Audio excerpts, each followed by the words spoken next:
God, we praise you and we thank you that indeed you are a faithful God.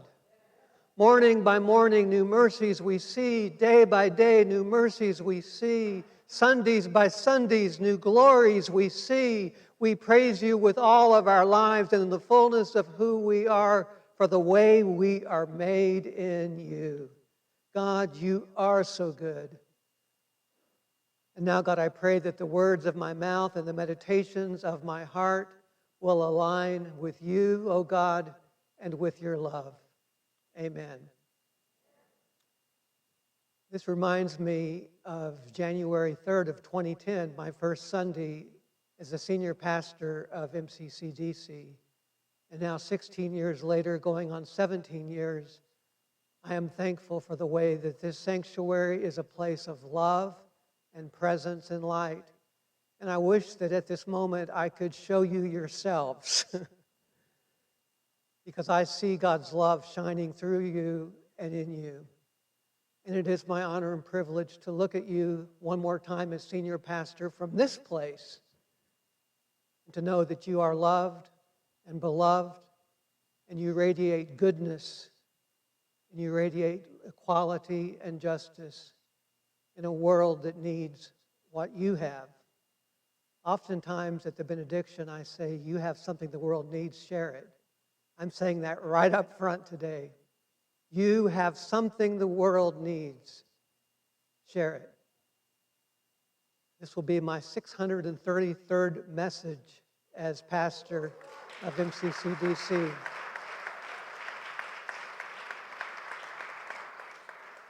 What came to me for this message was, what is essential? What's essential? And there's no better place to go in asking that question than the words of Jesus and his essential teachings from the Sermon on the Mount, Matthew 5, 6, and 7. The essential teachings of Jesus in the Sermon on the Mount are full of powerful descriptions and metaphors. They're invitations to being and to doing. In the Sermon on the Mount, contemplation and action are powerfully woven together. This sermon by Jesus is so powerful and expansive that it would take more than 633 sermons to explore it. In fact, it would take a lifetime and more to explore the depths. In the Sermon on the Mount, Jesus says something so powerful as we offered in our message last Sunday, which we offered online. Jesus said, you are blessed. You the hungry, you the poor in spirit, you the deported, you the peacemakers. You are blessed. Jesus says to the outsiders, the misfits, the forgotten, the rejected, the accused, blessed are you. The world may call you cursed, but I call you blessed, Jesus says. When Jesus preached that first sermon, I can imagine the people being in awe of hearing such words. Those who had been accused throughout their lives, those who had had harsh words spoken against them, were now receiving beautiful and loving words from this one. And I can imagine them asking themselves, or perhaps even asking Jesus, perhaps under their breath, Jesus, how blessed are we? Jesus immediately moves to a surprising metaphor to answer that question. How blessed are we? You are the salt of the earth. To us, it may not seem like such a blessing to be called salt. Salt is everywhere these days. In fact, sometimes it's not used as a blessing. Sometimes we'll say that somebody is salty, and it may not be the best description. But in this context, when Jesus says, you are salt, Jesus is saying something absolutely surprising. Because in that time, salt was absolutely essential. During the day of Jesus, salt was incredibly valuable. In fact, you could look at a grain of salt and say, this salt is absolutely blessed. So when Jesus says, you are the salt of the earth, Jesus is saying, you are the blessed. Jesus honored the value of people, and that value is seen in salt, which is so valuable. Salt was one of the most important things in the time of Jesus. In fact, the word salary that we use today comes from the same root word as the word salt. Salt is valuable, and Jesus saw value in the people. Salt is also a preservative. Salt is blessed for its preserving quality. Without salt, they could not preserve the foods because they did not have refrigeration at that time, and the people would be undernourished. So salt was also very much aligned with the sense of nourishment. Also in the time of Jesus, salt was holy, blessed as something holy. In Jewish faith, salt was a symbol of covenant and relationship. It was used in worship at various liturgies. Salt signified loyalty. Salt also brings out flavor. Salt enlivens all the ingredients. During that time, in fact, some people rubbed salt on their bodies because they believed it enhanced fertility. So when Jesus said, "You are the salt of the earth," he was saying something beautiful and powerful and amazing.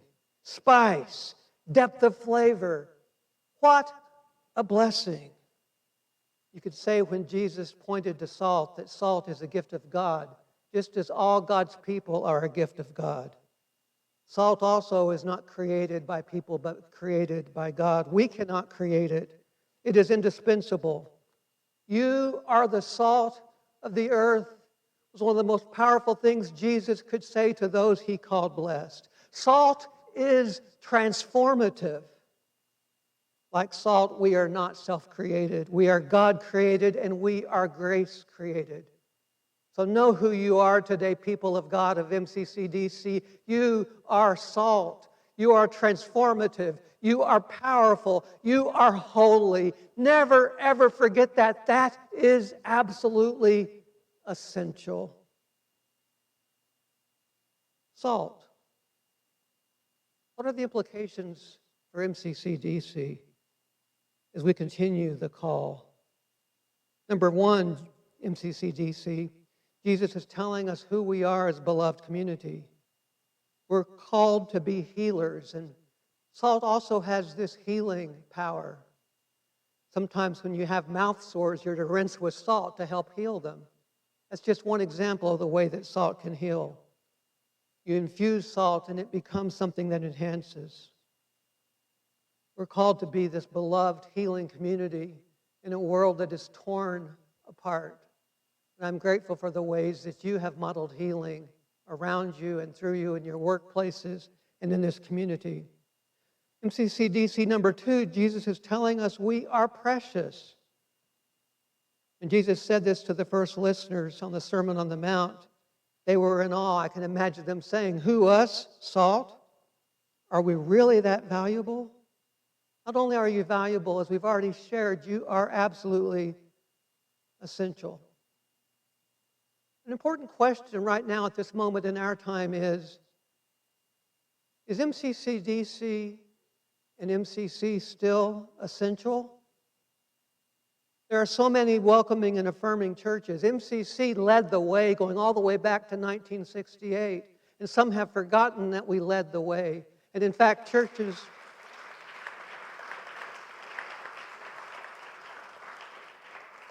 And I believe were it not for MCCs around the world, that the affirming churches we have today would still be behind.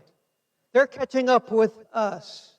We are absolutely still essential because, like the way that salt uniquely flavors various ingredients, there is something unique about MCC. We are essential. Jesus continues to commission MCC and MCCDC with its unique styles and flavors to infuse the world with radical love and equality. Nothing superficial about what we are called to do. Like salt, we are infused completely to the depths. We need MCC, and the world needs MCCDC, and our neighborhood needs MCCDC. We are absolutely essential.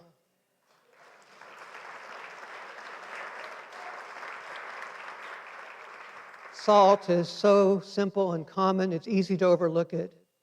Yet there is power in even the smallest grain of salt. And there is power in you. Notice that Jesus often pointed to the small and the overlooked to describe the spiritual vision of the new realm. Salt transforms what it touches. At MCCDC, you are still about touching this neighborhood and this world and bringing transformation. And the third thing I would say is that the power of the call for MCCDC to continue comes in how we are poured out. The power of salt is in the pouring out of salt. Salt left in the shaker shakes nothing. It has to come out of the salt shaker. It has to come out of the salt shaker to shake that which is around it. Salt is something that gives of itself, and this is generosity. It's important that MCCDC be a community of generosity on multiple levels. Salt only works when it's poured out. That means that MCCDC, we must never stay within these protective walls. I'm grateful today that these walls are protecting us from the cold. But we cannot stay behind these walls. It's important that we continue to reach out and move out through our online ministries and beyond. Debbie Thomas says, salt does not exist to preserve itself. So I want to make this extremely clear today because this is absolutely essential. MCCDC does not exist to preserve itself. Okay? MCCDC does not exist to preserve itself. Remembering who we are is the key to living out the fullness of our lives, to living out the continuing call. We are called to be a people of faith, changing the world, transforming the world for who we're called to be. One more thing about salt that I'd like to share today, and this is inspired by Anne Lamott, who offered this idea. Salt melts ice.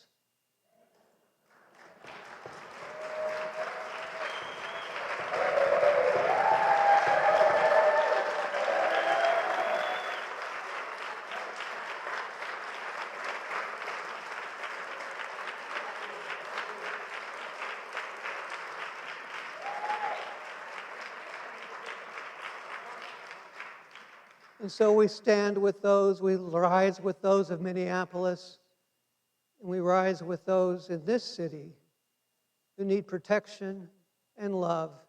And I do believe with all my heart that it's love that will change the world. Melt ice through your kindness.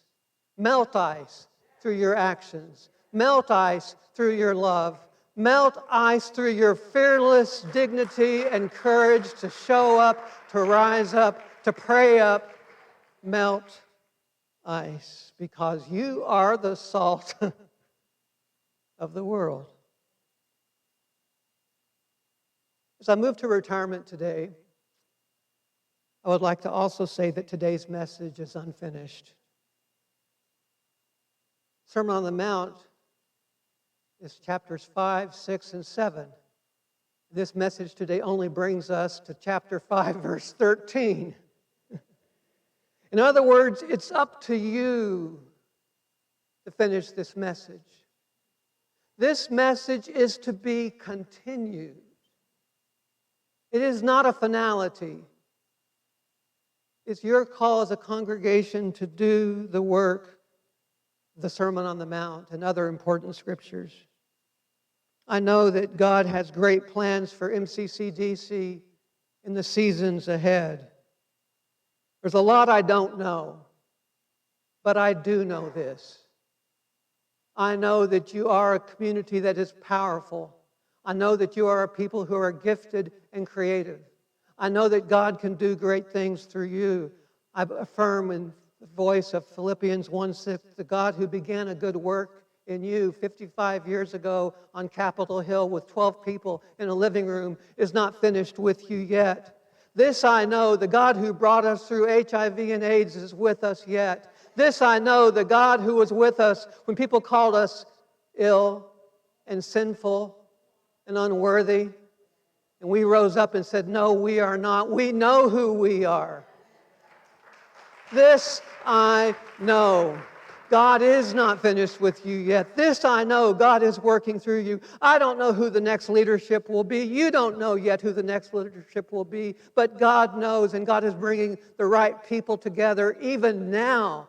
This I know. You are held in God's hands. God's time are in your hands. Our God is faithful. Great is God's faithfulness. This I know. This I know, that those here now and those to come will continue the call, and each one of us has a part in the call. This unfinished sermon is not left to somebody else, it is left to you. So pray this prayer that I've invited us to pray for several years. God, what is it you seek to do through me? Lord, I'm available to you. Yes, Lord, yes. From the bottom of my heart, I say yes. What is your intention? Let us know. We have intention forms. We can talk more about those. Fill those out. Show where you're called to be. During times of pastoral transition, it is the pattern in many churches and many denominations for people to leave during the transition. I'm going to go ahead and name that now. There are some who leave during transition times. What I would say is don't leave. Stay and pray. Stay and do the work. Some people have a wait and see attitude during times of transition.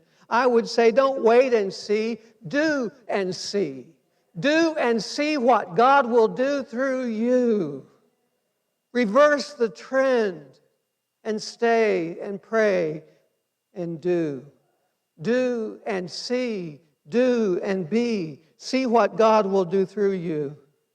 In the spirit of the Sermon on the Mount, I do believe that God has great things for MCCDC. Do the work God's called you to do. This I know, God is not finished yet. I'd like us to pray a prayer together today. It's a call and response. So I invite you to join me in this prayer and repeat after me. Holy God, we thank you for the journeys we have shared and the journeys yet to come. You have guided us in the past, and we trust your guidance for the future. You give us assurance that your plans for us are good plans. Remind us to ask for guidance, one moment at a time, and then act on the guidance you give. We are the salt of the earth. Amen. Amen.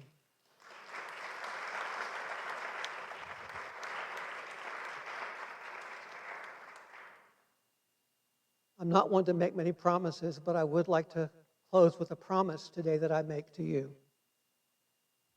I promise to hold you in my heart. I promise to pray for you each and every day. I don't make many promises because I never want to make a promise I can't keep. But I can assure you that I will keep this promise. And how do I know that?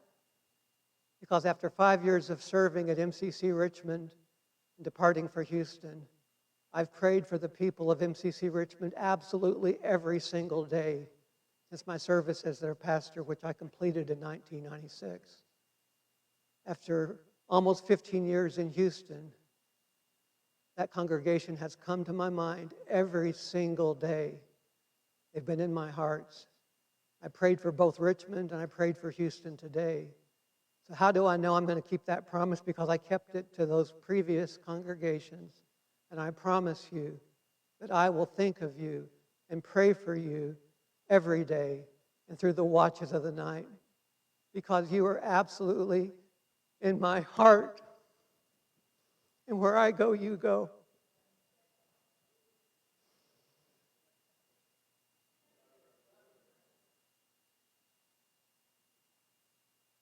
I remember you in my heart through all my days.